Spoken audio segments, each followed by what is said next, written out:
Trump's campaign is hoping a major speech can quiet Republican concerns. New York. Seeking to refocus his presidential campaign, Donald Trump will lambaste Democratic rival Hillary Clinton as a failed Secretary of State who is out of step with Americans on trade and immigration.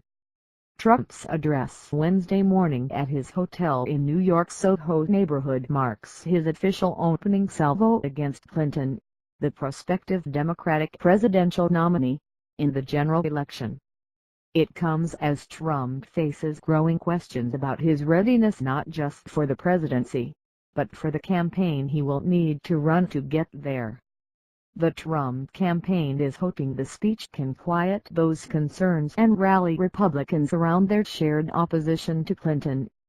The billionaire businessman plans to focus in particular on Clinton's tenure at the State Department, arguing that her foreign policy is in part responsible for the creation of the Islamic State militant group.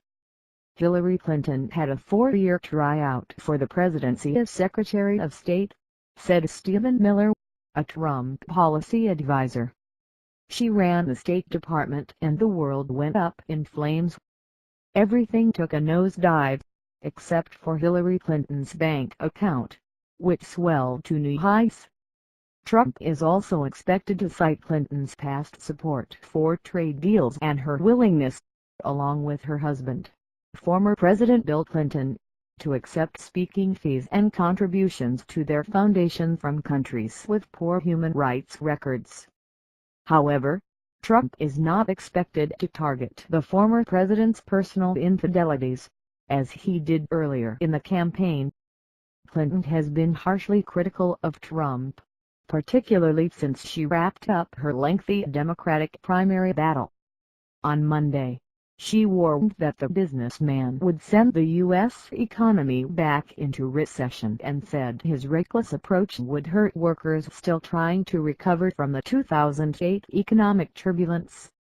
"Every day we see how reckless and careless Trump Island. He's proud of it," Clinton said. "Well, that's his choice. Except when he's asking to be our president. Then it's our choice." Trump had planned to deliver his address on Clinton last week, but he postponed the event because of the nightclub shootings in Orlando, Florida. The Republicans' response to the attack was panned by many in his own party, who bristled as he took credit for being right about terrorism and suggested that President Barack Obama was sympathetic to militant groups. The Orlando gunman identified himself as an Islamic soldier in calls with authorities during his rampage. On Monday, Trump fired his campaign manager, Corey Lewandowski, hours before a new fundraising report showed that the billionaire's campaign had just $1.3 million in the bank at the start of June. Trump allies cast Lewandowski's firing this week as the start of a new phase for the campaign. Paul Manafort, the campaign chairman and Lewandowski's internal rival, signaled on a conference call with aides that a rapid staffing expansion would be coming soon. Tennessee Republican Senator Bob Corker, who has been seen as a potential vice presidential pick, said he was pretty excited to learn of the changes.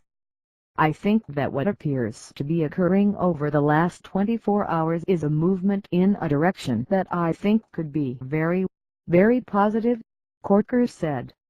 While Manafort, a long-time Republican operative, is believed to be in charge now, the campaign has not fully clarified who is running the operation. "It's not been written down anywhere, but you have to assume," said Brookhour, the campaign's liaison to the Republican National Committee, said of Manafort. As with everything involving Trump, the billionaire appears to be the only one truly in charge. "I think I want to be who I am. I don't want to be a phony like Hillary Clinton," he told NBC's Today. He added, "I want to be what I am."